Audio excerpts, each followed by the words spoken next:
नमस्कार दोस्तों, मैं हूं निखिल और आप लोगों को बहुत बहुत स्वागत है हमारे आज की इस वीडियो में। तो चलिए आज का ये वीडियो शुरू करते हैं। आप लोगों को बता दें कि खेसारी लाल यादव जी के फैंस के लिए बहुत ही बड़ी खबर निकल कर आ रही है।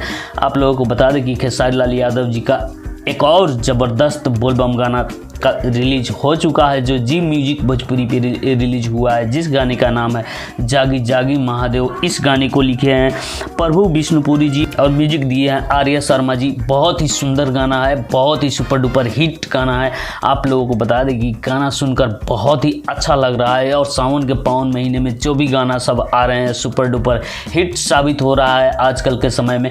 और हम लोगों को दर्शकों को इससे ज़्यादा क्या चाहिए, जो कि हमेशा ही इंटरटेनिंग कराते रहे। वो कलाकार हमेशा ट्रेंडिंग पे रहते हैं, खेसारी लाल यादव हो या पवन सिंह जी हो।